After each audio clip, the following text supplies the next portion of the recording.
அல்லேலூயா. கர்த்தர் நல்லவர். கர்த்தருடைய வார்த்தை நிறைய கடந்து செல்வோம். கர்த்தர் நம்மோடு கூட இடைபெற விரும்புகிறார். அவருடைய வார்த்தையை தியானிக்க இருதயமாகிய நல்ல நிலத்தை பக்குவப்படுத்தி அதை கர்த்தருக்கு நேராய் நாம் திருப்புவோம். கர்த்தர் நம்முடைய வாழ்க்கையில் பெரிய காரியங்களை செய்வாராக.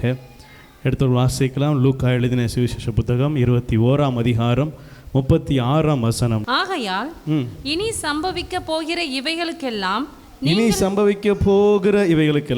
நீங்கள் தப்பி மனுஷகுமாரனுக்கு முன்பாக நிற்க பாத்திரவான்களாக எண்ணப்படுவதற்கு எப்பொழுதும் ஜெபம் பண்ணி விழித்திருங்கள். அல்லேலூயா. இதனால நாம் பரலோக அன்புக்கு நேராய் என்னை மாற்றுகிற அந்த காரியங்களை நான் இதனால் தியானிக்க போகிறோம். இங்கே வசனம் அழகாய் சொல்லுகிறது, நீங்கள் இவைகளுக்கெல்லாம் தப்பி மனுஷகுமாரனுக்கு முன்பாக நிற்க பாத்திரவான்களாக எண்ணப்படுவதற்கு. அல்லேலூயா. நாம் மனுஷகுமாரனுக்கு முன்பதாக நிற்க பாத்திரவான்களாய் எண்ணப்பட வேண்டும் என்பதற்காகவே சிலுவையின் இரத்தம் உங்களுக்காக எனக்காக சிந்தப்பட்டது.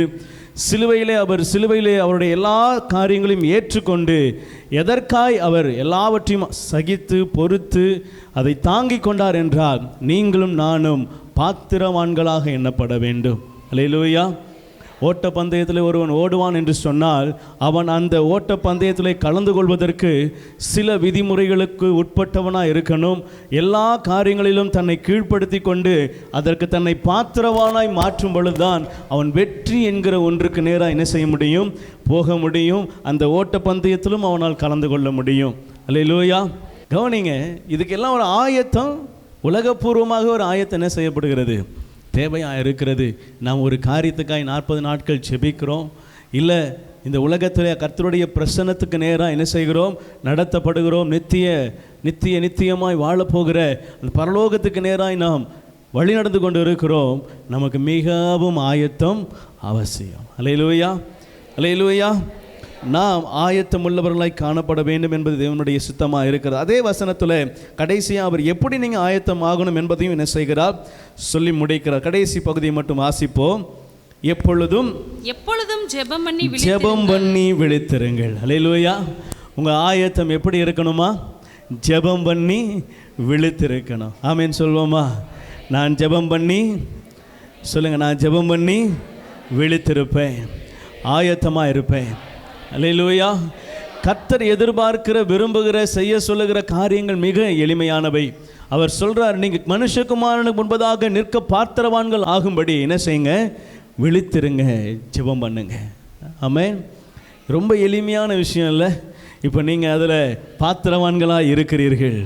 ஆமென். ஆமாம், ஆண்டவர் சமூகத்தில் தினந்தோறும் வந்து ஜெபிக்க வருகிறீங்க, தினந்தோறும் அவர் சமூகத்தில் காத்திருக்கிறீங்க, விழித்திருக்கிறீங்க.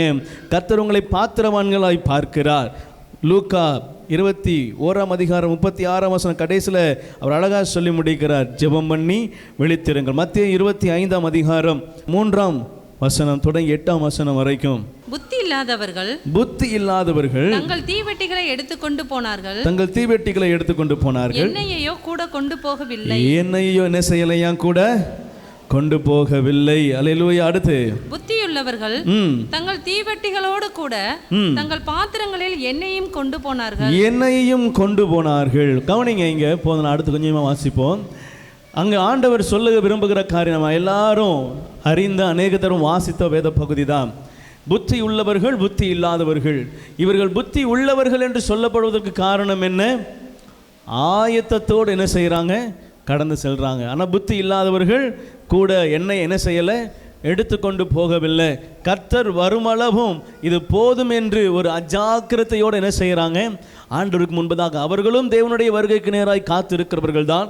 அவர்களும் கர்த்தருடைய சமூகத்தில் உள்ளே செல்லும்படி தன்னை ஒப்பு கொடுத்து அதே வழியில் தான் போகிறாங்க. என்ன இல்லை என்றால் ஆயத்தம் இல்லை. ஆமென்.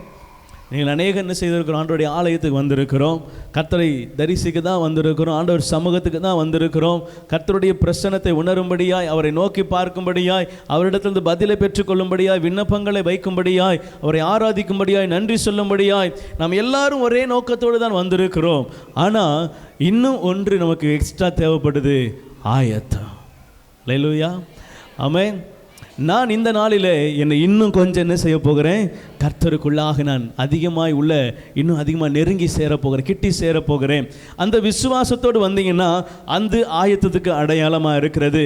நீங்கள் அடுத்த ஒரு படிக்கு நேரம் என்ன செய்வீங்க, கடந்து செல்வீங்க. அல்லேலூயா, ஆமென்.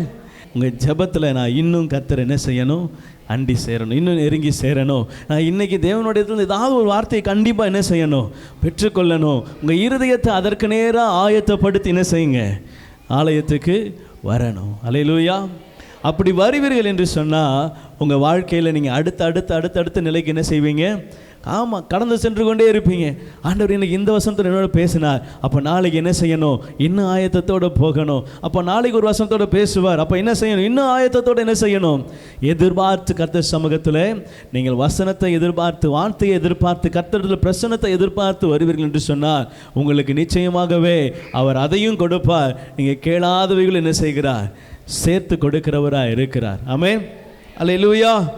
இங்கே சொல்லப்பட்டு இருக்கிற வார்த்தையின்படி அவங்க என்ன செய்யலையா, எண்ணெய் எடுத்துட்டு என்ன செய்யல, போகல. 5ஆம் வசனத்திலிருந்து மணவாளன் வர தாமதித்த போது அவர்கள் எல்லாரும் நித்திரை மயக்கமடைந்து என்ன செஞ்சிட்டாங்க, தூங்கி விட்டாங்க. கவனிங்களேன், ஒருவேளை இப்போ தாமதம் ஆகுது, என்ன செய்யுது தெரியுது. இப்போ 40 நாள் பிரேயரில் ஒரு விண்ணப்பத்தை வச்சிருக்கிறீங்க, இன்னும் என்ன செய்யுது, தாமதம் ஆகுது. நீங்கள் வேண்டிக் கொண்டது ஒரு வேளை கிடைக்கல, இன்னும் வரலை, தாமதம் ஆகுது அப்படின்னா நித்திர மயக்கத்தில் என்ன செஞ்சிடக்கூடாது. இவங்க பண்ண மிகப்பெரிய தப்பு இங்கே தான் வருது. முதல்ல கூட எடுத்துகிட்டு வராது கூட ஒன்றும் பெரிய பிரச்சனை. எல்லாரும் நித்திரை மயக்கம் அடையும் போது இவங்க எழுந்து போய் என்ன செஞ்சுருக்கணும், போதாதுன்னு தெரியும், நித்திர மயக்கம் வருது, தூங்க போகிறோம், மணவாளன் வர தாமதம் ஆகுது, நம்ம இடத்துல எண்ணெய் இல்லை, அப்போ நம்ம போய் என்ன செய்யணும், அவங்க என்ன வச்சுருக்கிறாங்க, என்ன செய்வாங்க, தூங்குவாங்க. நம்மக்கிட்ட என்ன இல்லை, நம்ம போய் வாங்கணுன்ற அந்த நினைவு என்ன செய்யணும், இருக்கணும். ஆனால் இவங்க என்ன செய்யலை, அப்படியும் யோசிக்கலை, அப்படியும் நினச்சி பார்க்கல. அவங்களுக்கும் நித்திரை மயக்கம் வந்தவொடனே என்ன செஞ்சிட்டாங்களா, தூங்கிட்டாங்க. அதான் ஆண்டவர் சொல்கிறார், விழித்திருந்து நீ ஆண்டவர் சமூகத்தில் இருந்தீங்கன்னா, காத்திருந்தீங்கன்னா, ஆண்டவர் வரும் பொழுது அவர் சமூகத்தில் என்ன செய்வ, நீ உள்ளே பிரவேசிக்கிறவளாக இருப்பாய். ஆனால் நித்திரை மயக்கம் அடைந்தாலோ என்ன செய்ய முடியாது. ஆமென். அசால்ட்டாக இருந்துடக்கூடாது. ஒரு விஷயத்தை கேட்டால் என்ன செஞ்சிடக்கூடாது, விட்டுற. ஆமாம், யாக்கோபு போல் என்ன செய்யணும், ஆசீர்வதித்தால் ஒளிய உண்மை என்ன செய்ய மாட்டேன், போக விட மாட்டேன் ஆண்டவரே, பிடிச்சு என்ன செய்யணும். ஆமாம், நான் ராத்திரி வேளையில் யாக்கோபுக்கு என்ன செஞ்சது, தூக்கம் வந்துருக்கும். ஆனால் விடிய என்ன செய்யலையா, தூங்கலை, தூங்கவும் இல்லை, அவரை விடவும் இல்லை. ஆமென். என்ன செய்தார், ஆண்டவரே சொல்கிறாரு, நீ போராடி என்ன செய்த, மேற்கொண்டாய். அல்லேலூயா. மேற்கொண்டாய்னா ஜெயிச்சிட்டேன்னு சொல்கிறாரு. ஆமென். ஒரு மனிதனால் கர்த்தரை ஜெயிக்க முடியுமா? ஜெபத்தில் காத்திருத்தல்ல ஜெயிச்சிட்டாரு ஒருத்தர். யாரு? யாக்கோபு. நீ என்ன மேற்கொண்டுட்டேன்னு ஆண்டவரே சொல்கிறாரு. மேற்கொண்டாய் மனுஷர், என்ன செய்ய, என்னையும் என்ன செஞ்சுட்டேன். ஆமாம், என்கிட்ட நீ கேட்டதை பெற்று கொண்டு விட்டாய். ஆமென். அல்லேலூயா. ஆண்டவர் உங்களை பார்த்து சொல்கிறாரு, ஆயத்தமாக இருங்க. ஆமென். ஆயத்தமாக இருங்க. வரும் பொழுது ஆயத்தத்தோடு வாங்க, ஜெபிக்கும் போது ஆயத்தத்தோடு ஜெபம் பண்ணுங்க. ஆண்டவர் சொல்கிறாருல, கபடம் இல்லாத இருதயத்தோடு ஒருமனப்பட்டு என்ன செஞ்சாங்களாம், ஒரு இடத்துல கூண்டாங்க. அப்போ கபடம் இல்லாததுனால அங்கே என்ன செய்தது, உடனே பதில் இறங்கி வருகிறதா இருக்கிறது. அல்லேலூயா. அடுத்த வசனம், ராத்திரியிலே இதோ மணவாளன் வருகிறார் என்று அவர் எதிர்கொண்டு போக புறப்படுங்கள் என்கிற சத்தம் உண்டாயிற்று. அப்பொழுது அந்த கன்னிகைகள் எல்லாரும் எழுந்திருந்து தங்கள் தீவெட்டிகளை ஆயத்தப்படுத்தினார்கள். புத்தி இல்லாதவர்கள் புத்தியுள்ளவர்களை நோக்கி, உங்கள் எண்ணெயில் எங்களுக்கு கொஞ்சம் கொடுங்கள், எங்கள் தீவெட்டிகள் அணைந்து போகிறதே என்றார்கள். கவனிங்க, இவங்க என்ன செய்கிறாங்களாம், இப்போ பக்கத்தில் போய் எப்போ போகணுமோ அப்போ என்ன செய்யலை, போல பக்கத்தில் இப்போ என்ன செய்கிறாங்க, எங்கள் தீவெட்டிகள் அணைந்து போகிறதே. எப்போ மணவாளன் வருகிறார்னு சத்தம் கேட்டதுக்கு அப்புறம் என்ன செய்யுது, தீவெட்டியில் என்ன இல்லைன்னு தெரியுது. அப்புறமா போய் என்ன செய்கிறது, கடன் கேட்குறது. இப்போது அவங்க சொல்கிறாங்க, எங்களுக்கும் உங்களுக்கும் போதாதபடி. அல்லேலூயா. இவர்கள் தான் கிறிஸ்தவர்கள். நாசுக்காக பேசணும், ஆனால் அவங்களையும் பாதிக்கக்கூடாது, நம்மளையும் பாதிக்கக்கூடாது. அழகாக சொல்கிறாங்க பாருங்களேன், உங்களுக்கும் எங்களுக்கும் போதாதபடி என்ன செய்யாதீங்க, எங்ககிட்ட வாங்காதீங்க, விற்கிற இடத்துல போய் என்ன செய்யுங்க, நீங்கள் வாங்கி கொண்டு வாங்க. அது வரைக்கும் ஆமாம், அதுக்கப்புறம் உங்களோடது. நீங்கள் வாங்கிட்டு வாங்க, அப்புறம் என்ன செய்யலாம், உள்ளே போகலாம். இவங்க போன உடனே மணவாளன் வந்து விட்டார். ஆயத்தமாக இருந்தவர்களோ என்ன செஞ்சிட்டாங்க, உள்ள. கவனிங்க, இப்போ இந்த இந்த இந்த நிலைமைக்கு அப்படி நான் இந்த இப்போ இருக்கிற சூழ்நிலைக்கு நான் வரேன். இது இங்கே நடக்கிற காரியம். ஆண்டவர் இப்போ அப்படியே நம்ம இடத்துல வராருன்னு வச்சுக்கோங்களேன். நம்ம அவரோடு கூட அவர் முகத்தை தரிசிக்கிறவரெல்லாம் ஆயத்தமாக இருக்கணும். ஆமாம், ஆலயத்துக்குள்ளே வரும்பொழுது என்ன செஞ்சிடணும், ஆயத்தமாயிரணும். அல்லேலூயா. கர்த்தருடைய பிரசன்னத்தில் நம்ம எப்பொழுதும் ஆயத்தமாய் காணப்பட வேண்டும். ஆமென். நம்ம ஆயத்தமாய் காணப்படும் போது தான் நம்ம விண்ணப்பங்கள் கர்த்தருடைய சமூகத்தில் அதுக்கு உகந்ததாக இருக்கிறது.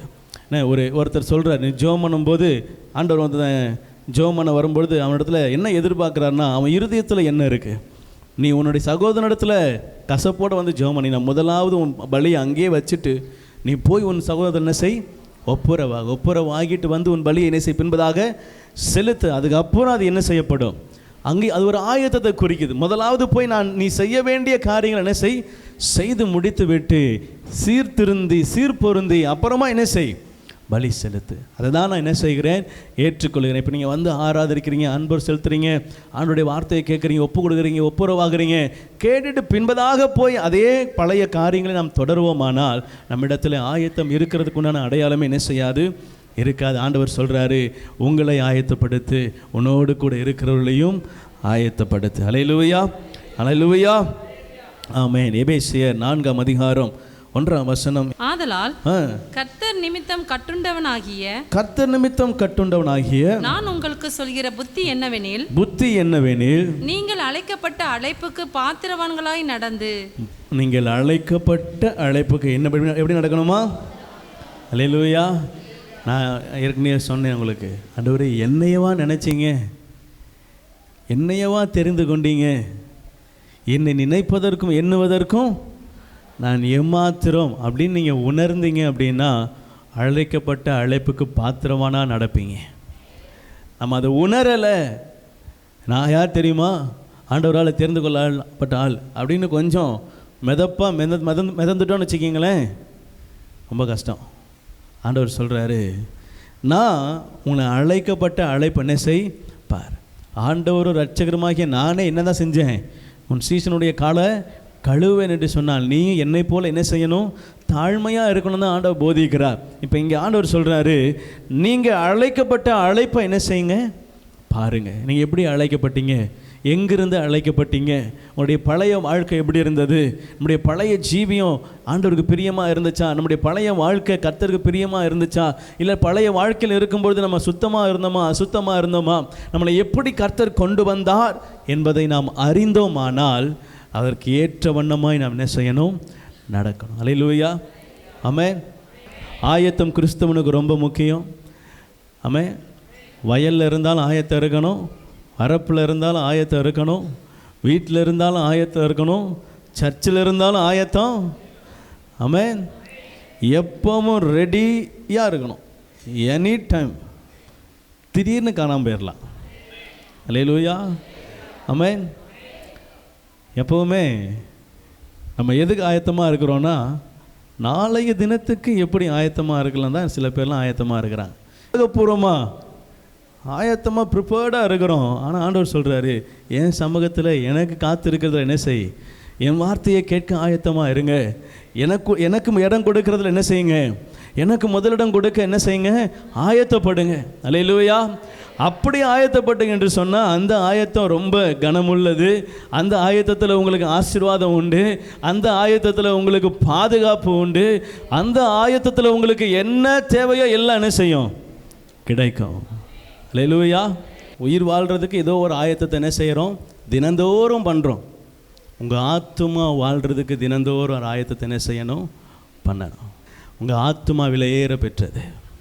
ஆண்டவர் சொல்கிறாரு, உங்களை அவருக்கு முன்பதாக நிறுத்தும்படி கரையற்றவர்களாய் குறையற்றவர்களாய் நீதிமான்களாய் உத்தமர்களாய் கர்த்தருடைய பிரசன்னத்தில் உங்களை காத்து கொண்டு அவர் சமூகத்துக்கு கொண்டு போய் கிறிஸ்துவுக்கு முன்பதாக நீங்கள் நிற்கும்படியாய் அவர் உங்களிடத்தில் சில ஆயத்தங்களை என்ன செய்கிறார். வெளிப்படையாய் சொல்வது, விழித்திருங்கள், ஜெபிங்க. அல்லேலூயா. கடைசி ஒரு வசனத்தை வாசித்து முடிக்கலாம். வெளிப்படுத்தல் 3ஆம் அதிகாரம் 4ஆம் வசனம். ஆனாலும் தங்கள் வஸ்திரங்களை அசுசிப்படுத்தாத சில பேர் சர்தையில் எனக்கு உனக்கு உண்டு. அவர்கள் பாத்திரவான்களானபடியினால் வெண் வஸ்திரம் தரித்து என்னோடு கூட அல்லேலூயா. ஆமென்.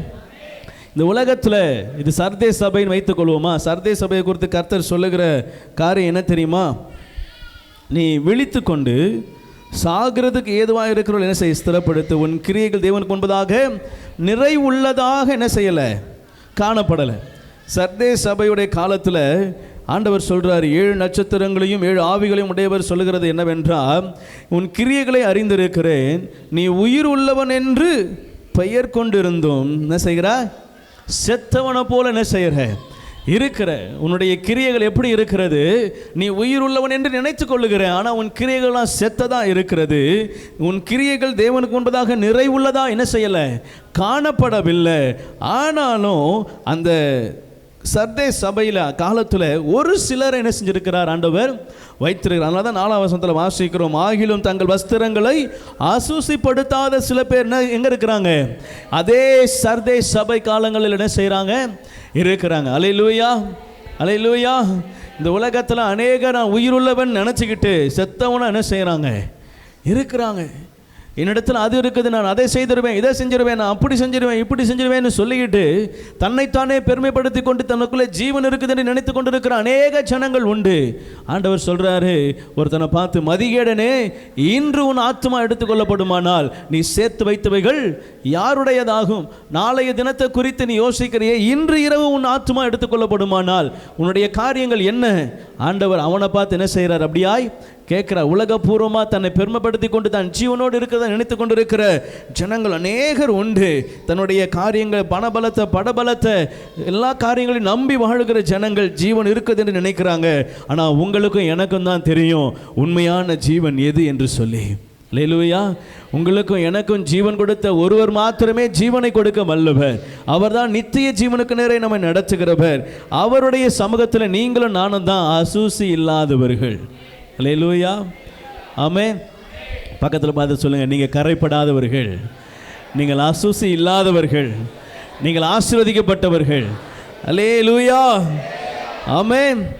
பாருங்க, சர்தே சபையில் எனக்கு உண்டு, அவர்கள் பாத்திரவான்களானபடியினால் ஆமென் வெண் வஸ்திரம் தரித்து என்னோடு கூட என்ன செய்வாங்க? நடப்பாங்க. ஆமென், ஆமென். எத்தனை பேருக்கு ஆசையாக இருக்குது? ஆமென். அப்பா கையை பிடிச்சிட்டு நடக்கணும். ஆமென். அப்பாவுடைய கையை பிடிச்சிட்டு என்ன செய்யணும்? அவர் சமூகத்தில் அவரோடு கூட நடக்கிற அந்த இன்பமான நாள் எவ்வளவு இன்பமாக இருக்கும். அல்லேலூயா. ஆமென்.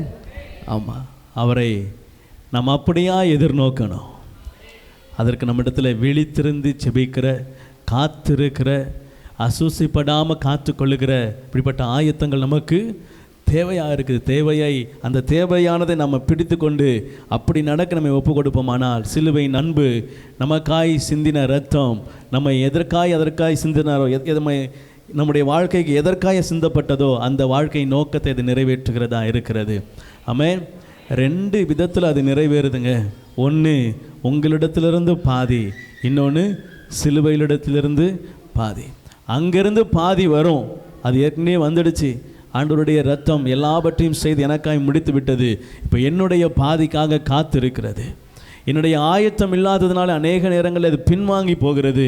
நான் சிலுவையின் அன்புக்கு நேராய் வருவேன் என்று சொன்னால் அது முற்று பெறுமானால் என் வாழ்க்கையில் நான் கர்த்தரோடு கூட நடக்கிறவனாக இருப்பேன். ஆமென்.